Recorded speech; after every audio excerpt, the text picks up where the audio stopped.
Dan hari ini kita akan belajar tentang The Greatest Love. Ini bukan lagunya Whitney Houston, bukan. The Greatest Love of All, bukan. Tapi The Greatest Love, dan kita belajar bahwa The Greatest Love yang Yesus ajarkan adalah forgiveness. Pengampunan. Ada satu hal yang menahan setiap kita dari menerima pembebasan total, menerima kelegaan total. Ada hal yang membuat kita tuh bisa sakit. Sains penelitian membuktikan bahwa ada satu hal ini yang bikin seorang manusia tubuhnya gampang lemah, menimbun penyakit dan bisa menyebabkan kematian prematur. Ada satu hal dalam hidup ini yang membuat doa-doa kita bahkan tertahan. Rasa-rasanya tertahan, rasa-rasanya kayak langit tuh kayak ada tutupnya gitu. Doa kita gak nyampe ke atas, berkatnya gak turun ke bawah. Apa itu?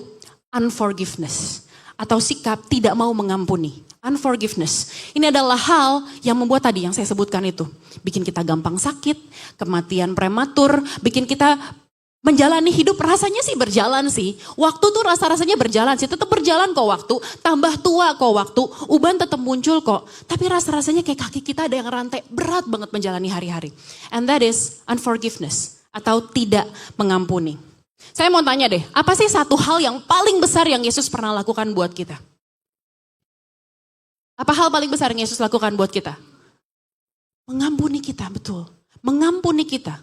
Ada satu hutang yang tidak akan pernah bisa dibayar dengan apapun di bawah kolong langit ini. Berapapun harganya, sebesar apapun, semahal apapun, emas, perak, permata, planet-planet, bintang-bintang sekalipun tidak akan pernah bisa membayar satu hutang ini. Yaitu apa?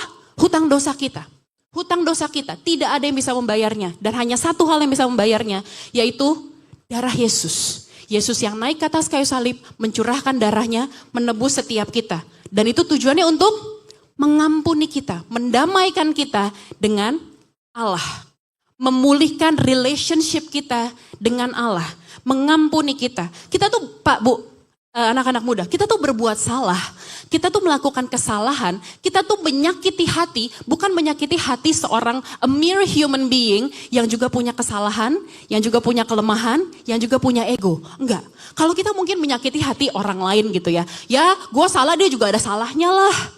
Kita sama-sama manusia lah, sama-sama ego lah, sama-sama ada salahnya. Tapi kita menyakiti setiap nama di tempat ini, mau apapun latar belakangnya. Laki-laki, perempuan, tua, muda, kaya, miskin, berpendidikan, tidak berpendidikan. Apapun latar belakang kita punya kesalahan pada satu pribadi yang tak bercacat celah. Yaitu Yesus, yaitu Tuhan kita. Tapi dia yang gak bisa bikin salah itu, dia yang gak bisa bikin dosa itu, memilih. Dia pakai kehendaknya, dia berkehendak memilih untuk mengampuni kita. Pengampunan itu bicara soal pilihan. Pengampunan artinya pilihan. Allah bisa, mungkin dia bisa. Untuk kayak, manusia jatuh dalam dosa. Oke, kita hapuskan semua manusia, dia gak sisain tuh Nuh dan keluarganya. Ketika dia wipe out the earth, dia ngasih saya Nuh dan keluarganya, dia wipe semua, dia batalin bumi, langit dan semua ciptaannya. Udahlah, udah enak gue duduk di tahta, disembah malaikat-malaikat. Tapi dia memilih untuk mengampuni kita. Dia memilih untuk naik ke atas kayu salib, merentangkan tangannya, mencurahkan darahnya untuk kita. Dia memilih untuk dipermalukan sedemikian rupa untuk mengampuni kita. Pengampunan bicara soal pilihan. And that's why, dan itulah mengapa kita harus forgive one another. Itulah kenapa kita harus saling mengampuni satu sama lain. Pengampunan itu hal yang indah kalau kita adalah si pihak penerima. Benar gak? Kalau kita minta maaf sama orang, maafin gue ya, mohon maaf ya. Bahkan mungkin ada yang pakai surat resmi, permohonan maaf. Pengampunan adalah hal yang indah ketika kita ada di pihak si penerima. Benar atau benar? Tapi ketika kita ada di pihak yang diminta untuk memberikan pengampunan berubah 180 derajat. Kita kan manusia egois ya. Kita manusia kan egois ya. Kita maunya diampunin. Kita maunya dapat grace, berbelas kasihan dong, kasih karunia dong, Taurat banget sih. Tapi giliran kita diminta untuk menunjukkan grace, menunjukkan kasih karunia sama orang, Sini tuh, bergejolak batin tuh. Dengan beribu-ribu alasan kita tawarkan sama Tuhan tuh. Tapi kan Tuhan, aku udah melakukan banyak buat dia. Tapi kan Tuhan, dia bisa ada di posisinya sekarang karena aku. Tapi kan Tuhan, siapa yang dulu sekolahin dia? Tapi kan Tuhan, dulu mamanya tuh datang ke sini ngutang sama kita lagi susah kita pinjemin. Tapi lihat anak-anaknya gak tahu diri sekarang. Kita tawarkan kebenaran-kebenaran kita kan. Kita menjadi pihak yang susah. Kita jadi pihak yang gak happy untuk melepaskan pengampunan. Kita baca yuk, 1 Petrus 4 ayat yang ke-8. Sama-sama kita baca yuk, 3, 2, 1. Tetapi yang terutama, kasihilah sungguh-sungguh seorang akan yang lain sebab kasih menutupi banyak sekali dosa. Pak Bu tahu gak judul perikop ini? Ada yang masih bawa Alkitab buku gak? Ada yang masih bawa Alkitab buku gak? Puji Tuhan Pak. Coba Pak, 1 Petrus 4 ayat yang ke-8. Baca judul perikopnya Pak. Apa judulnya Pak? Ini Pak, pakai mic saya Pak. Hidup orang Kristen. Hidup orang Kristen. Itu judul perikopnya. Yang terutama, kasihilah sungguh-sungguh the greatest love. Seorang akan yang lain. Sebab kasih menutupi banyak sekali dosa. Ini bicara soal apa? Pengampunan. It is speaking about forgiveness. Amsal 10 ayat yang ke-12. Kebencian menimbulkan pertengkaran, tetapi kasih menutupi segala pelanggaran. Kita akan belajar, poin saya lumayan banyak hari ini, ada 9 poin hari ini, tapi I'm gonna make it quick. Lessons about forgiveness. Apa yang kita bisa pelajari mengenai pengampunan? Pelajaran-pelajaran apa yang bisa kita pelajari mengenai pengampunan? Yang pertama, forgiveness is not excusing the wrong. Pengampunan bukan berarti meniadakan kesalahan. Pengampunan bukan berarti membenarkan perbuatan orang itu. Pengampunan bukan berarti bilang, oh enggak, dia nggak bikin apa-apa kok, dia benar, dia benar, dia nggak bikin salah apa-apa, dia nggak menyakiti, dia tidak melanggar batasan-batasan saya. No. Forgiveness is not excusing the wrong. Pengampunan bukan berarti menyangkal luka yang ditimbulkan. Lukanya kan ada, bekasnya kan ada. Contohnya siapa? Yusuf. Satu tokoh di Alkitab, namanya Yusuf. Yusuf tidak meminimalkan kesalahan-kesalahan saudaranya yang menjual dia, bohongin papanya, dia dijual jadi budak dan lain-lain karena iri sama dia. Yusuf tidak meniadakan kesalahan saudara-saudaranya dengan bilang, pas ketika saudara-saudaranya datang, saudara-saudaranya datang di tanah Kanaan terjadi kelaparan, mereka akhirnya ke Mesir untuk cari makan. Remember that story, ingat cerita itu? Ketika mereka datang, mereka gak kenalin Yusuf. Tapi Yusuf kenalin, itu saudara-saudaranya. Dan ketika itu Yusuf gak bilang, oh gak apa-apa, kamu gak bikin apa-apa kok. No.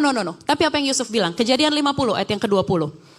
Ini yang Yusuf bilang, memang kamu telah mereka-rekakan yang jahat terhadap aku. Tetapi Allah telah mereka-rekakannya untuk kebaikan. Dengan maksud melakukan seperti yang terjadi sekarang ini, yakni memelihara suatu hidup bangsa yang besar. Yusuf gak bilang, enggak apa-apa, enggak apa-apa kok abang-abangku, kokku, enggak apa-apa, it's okay, it's no big deal, hal kecil, enggak masalah, enggak. Yusuf mengiyakan kakak-kakaknya berbuat jahat sama dia. Kamu mereka-rekakan yang jahat terhadap aku. Tapi yang the matters adalah bukan apa yang dilakukannya, tapi bagaimana Yusuf bisa memandang hal itu. Sampai sini paham maksud saya? Masalahnya, poinnya adalah bukan apa yang dilakukannya, tapi bagaimana Yusuf meresponinya. Yusuf meresponinya bukan dengan melihat pada kesalahannya, tapi memandang kepada maksud Tuhan. Tapi Tuhan mereka-rekakannya untuk kebaikan. Yusuf mengiyakan kejahatan mereka, tapi dia nggak bales. Itu poinnya. Kesalahannya telah terjadi, lukanya udah ada. It's real, itu nyata. Kita nggak bisa tutup mata sama itu. Tapi dia tidak membalas, padahal Yusuf punya kuasa untuk membalas. Yusuf orang nomor 2 di Mesir pada saat itu. Dia punya power untuk balas, untuk mungkin cuekin kakak-kakaknya, bodoh amat, terserah lah, pergi, monggo silahkan. Tapi dia memilih untuk melihat tangan Tuhan yang bekerja di balik luka itu. Amin. Pengampunan bukan berarti meniadakan masalahnya. Pengampunan bukan berarti meniadakan lukanya. Yang kedua, forgiveness is not waiting for apology. Ada kan orang gitu kan, dia gak minta maaf sama gue. Ngapain gue maafin? Orangnya aja gak ngerasa salah kok. Nungguin, enggak, gue tunggu sampai dia datang sujud-sujud ke kaki gue. Baru gue maafin dia. Terlalu sakit, hacit naik. Lumayan, belajar dari suami saya. Sakit banget. Gue tunggu sampai dia datang, ketok rumah gue, sampai dia merangkak-rangkak di kaki gue, baru gue maafin. Hey, hello, it's not forgiveness. Forgiveness is not waiting for apology. Pengampunan tidak menunggu sampai permohonan maafnya keluar dari orang yang bersalah itu. Mau lihat siapa? Lukas 23, 34, 36, lompat ke 39. Yesus berkata, sama-sama kita baca, ya Bapa, ampunilah mereka, sebab mereka tidak tahu apa yang mereka perbuat. Dan mereka membuang undi untuk membagi pakaiannya. Ayat selanjutnya, orang banyak berdiri di situ dan melihat semuanya. Pemimpin-pemimpin mengejek dia. Katanya orang lain ia selamatkan, biarlah sekarang ia menyelamatkan dirinya sendiri. Jika ia adalah Mesias, orang yang dipilih Allah. 36. Juga prajurit-prajurit ngapain? Lompat ayat yang 39. Seorang dari penjahat yang digantung itu apa? Yes, katanya.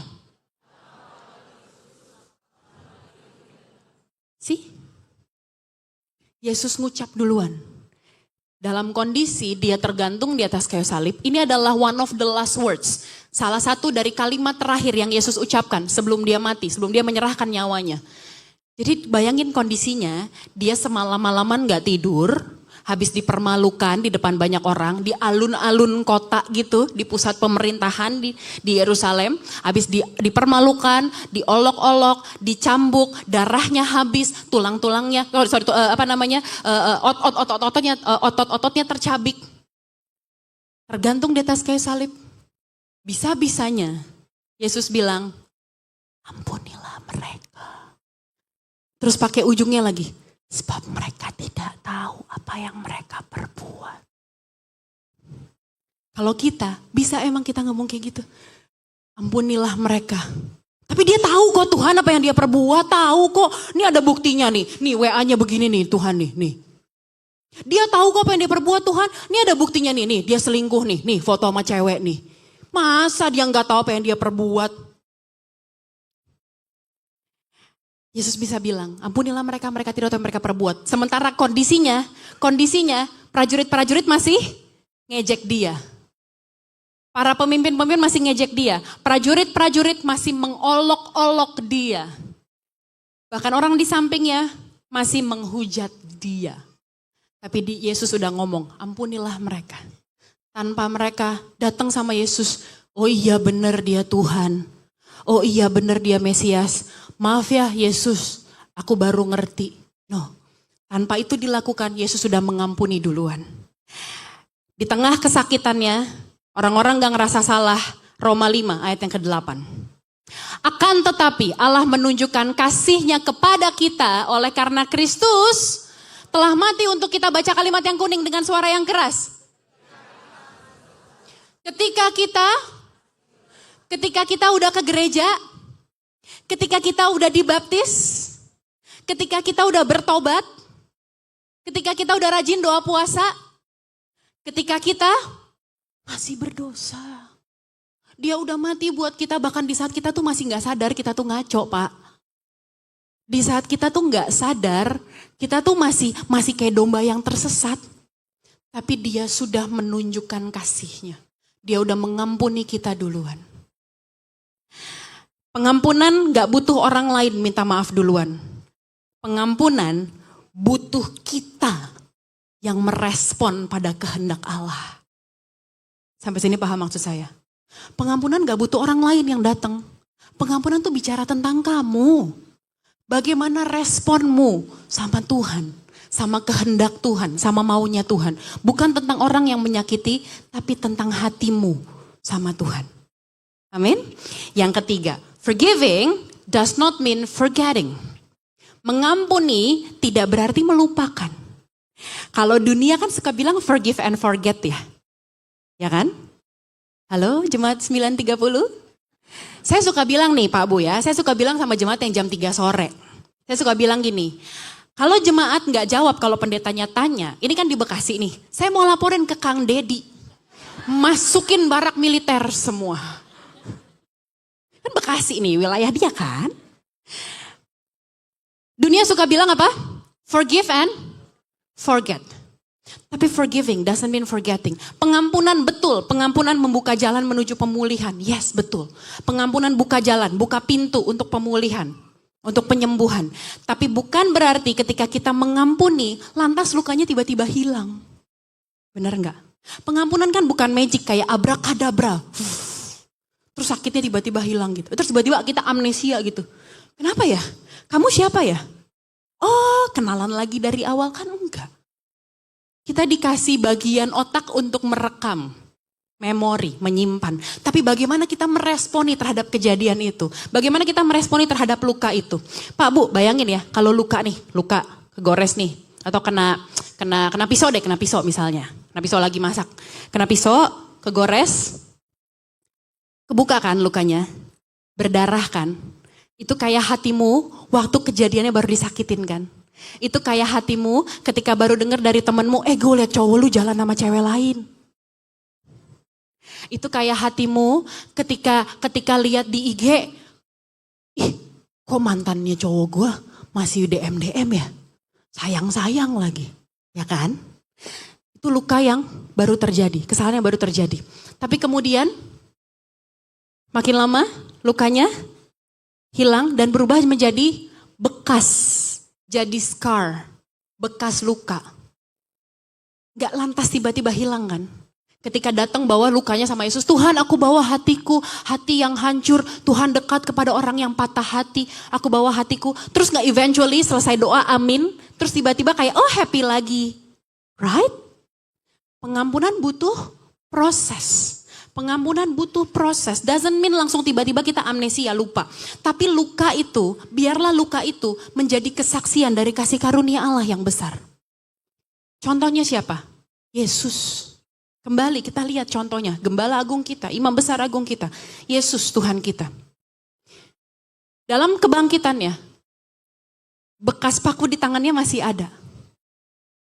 Lukanya ada, bekas lukanya ada. Dan dia pakai itu untuk apa? Untuk dia jumpai Thomas. Membuat Thomas percaya, membuat Thomas dipulihkan. Membuat Thomas menjadi salah satu rasul yang hebat. Luka itu menjadi bukti kasih Tuhan yang besar. Sama umat manusia, sama Thomas. Dia tunjukin buktinya. Dia nggak bilang dalam tubuh kebangkitannya, dia nggak bilang, aku sudah bangkit dan luka-lukaku udah nggak ada. Paku yang tadinya tuh gede tuh, udah ketutup rapet. Bisa nggak? Bisa. Tapi dia biarkan bekas paku di tangannya tetap ada untuk membuktikan betapa besar kasihnya sama engkau dan aku. Amin. Ketika setiap kali kita mengingat hidup kita, bagaimana kita merasa, aduh hidup lagi susah, lagi berat, zaman ini, itu. Ingat sama bekas lukanya Yesus. Ketika engkau merasa gak layak di hadapan Tuhan, ketika iblis datang mengintimidasimu, kayak ada suara selalu bilang, lu tuh gak layak, lu tuh gak bener, Tuhan mana mau denger doa lo, ingat gak apa yang lo lakuin kemarin, masih bisa-bisanya berani lo datang ke gereja 9.30 hari ini, kayak orang bener aja lo, kayak Tuhan terima aja, gak usah sosok nangis deh, kayak Tuhan lihat aja air mata lo. Ketika iblis datang, ingat bekas luka Yesus, ingat bekas lukanya, bekas luka itu jadi bukti kasih karunia-Nya yang besar sama engkau dan aku.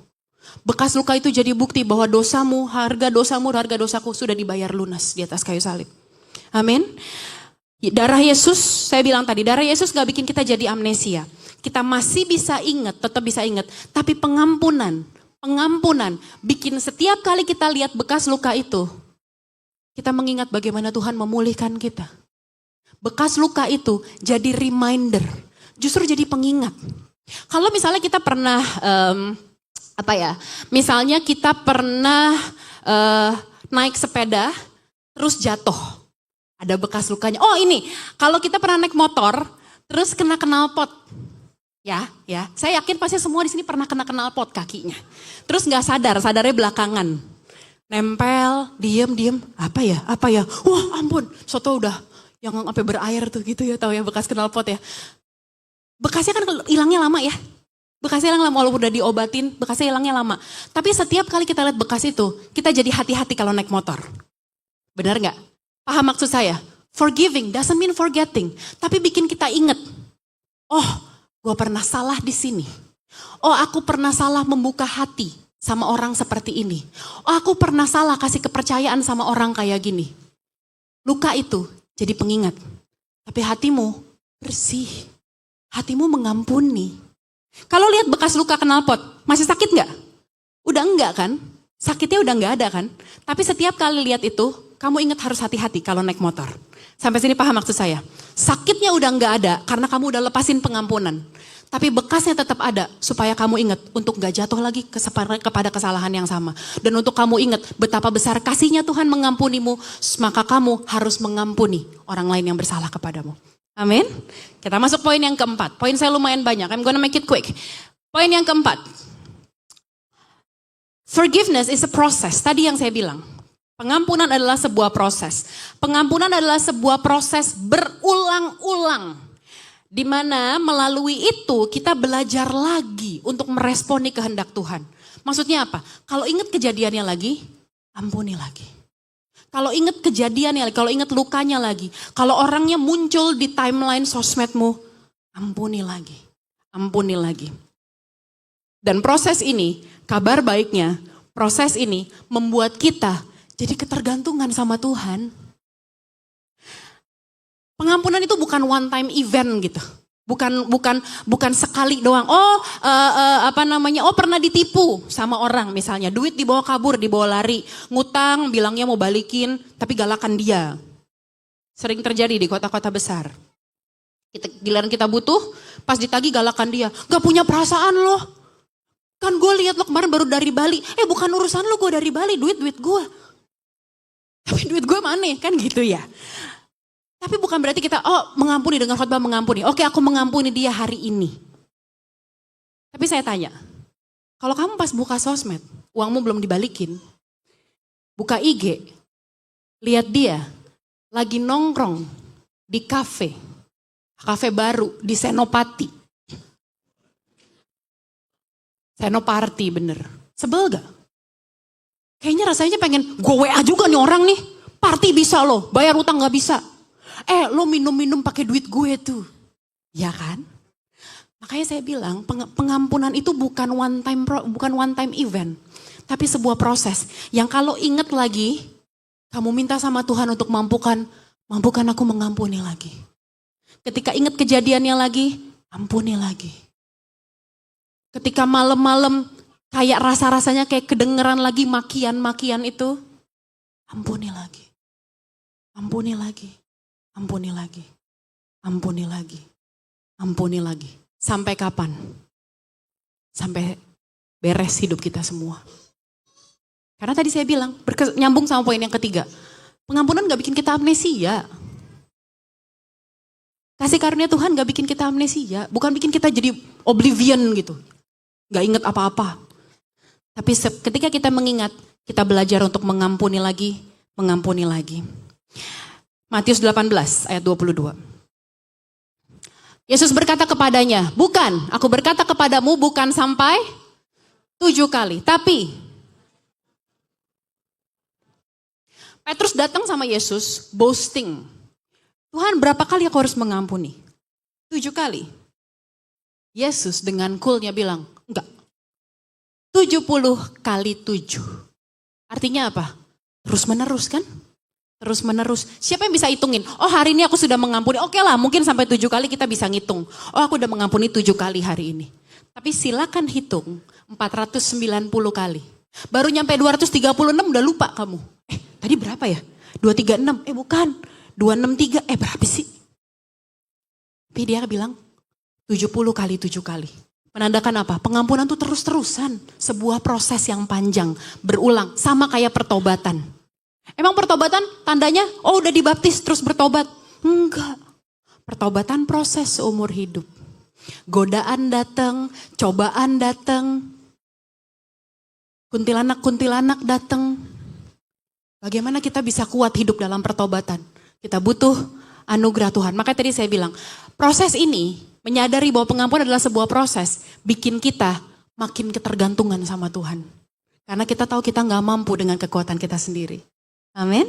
Yang kelima, forgiving doesn't mean trusting again. Ya.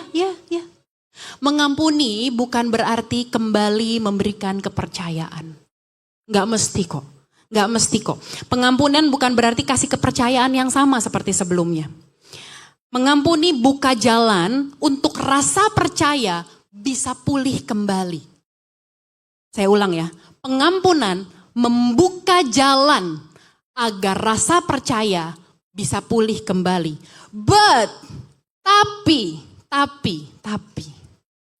forgiveness is free, pengampunan itu gratis, sama seperti kita menerimanya gratis dari Tuhan, tapi trust is not. Trust is earned. Kepercayaan itu diraih, kepercayaan itu dibentuk lewat proses yang panjang. Bertanggung jawab lagi, membuktikan diri lagi, membuktikan lagi bahwa kamu menyesali apa yang terjadi di masa lalu. Butuh proses. Mengampuni diberikan dengan kasih, gratis, tapi kepercayaan harus dibangun kembali dengan tanggung jawab. Matius 10 ayat ke-16. Lihat, aku mengutus kamu seperti domba ke tengah-tengah serigala, sebab itu hendaklah kamu dan cerdik seperti ular, tulus seperti merpati. Banyak orang Kristen, baik. Tapi banyak orang Kristen cuman ngambil tulus seperti merpatinya doang. Terus ketika, gue udah maafin dia kok. Terus buka pintu lagi. Cerdik seperti ularnya, dilupain. Padahal firman Tuhan sendiri yang ngomong, Yesus sendiri yang ngomong. Cerdik seperti ular, tulus seperti merpati. Artinya apa? Pakai hikmat. Ibarat kata gini, saya sampai Sergideon suka memberikan analogi ini kepada anak-anak muda. Banyak orang, kita kan tahu ya, kita kalau buka pintu rumah, ada orang-orang yang hanya boleh masuk sampai halaman depan. Atau di depan, di luar pagar. Siapa misalnya? Kurir paket. Ya kan? Atau tukang bakso yang kita panggil. Hanya sampai pagar depan. Tapi ada orang yang boleh masuk sampai halaman dalam. Ada orang yang boleh masuk sampai ruang tamu. Ada yang boleh masuk sampai ruang keluarga. Dan hanya sedikit orang yang boleh masuk sampai ke kamar pribadi. Tapi banyak anak-anak muda baru ketemu langsung bawa ke kamar pribadinya. I'm not talking about bad. I'm not only talking about sexual relations. Tapi bicara soal langsung buka diri, kasih kepercayaan sebegitunya gitu loh. Kamar pribadi kan tempat kamu nyimpen perhiasan, tempat piyama berantakan kemana-mana, tempat kita nggak make up. Saya bicara soal kita kasih kepercayaan sebegitu besarnya sama orang, langsung ke bagian dalam. Terus giliran sakit, usir keluar. Pergi kamu. Kita putus sekarang. Aku gak mau lagi ketemu kamu. Aku gak bisa hidup tanpa kamu. Aku gak peduli. Lempar keluar. Terus orangnya soft spoken. Mulutnya manis. Aku abis lihat foto kita dulu. Hapus. Aku abis bacain chat-chat kita dulu. Ya itu mah dulu. Terus kita luluh. Orangnya datang. Maafin aku ya buat kesalahan aku kemarin. Terus kita kasih lagi masuk ke kamar pribadi. Itu namanya you name it. Itu namanya bodoh. Forgiving doesn't mean trusting again. Tapi kita harus belajar dari situ. Kepercayaan itu dibangun.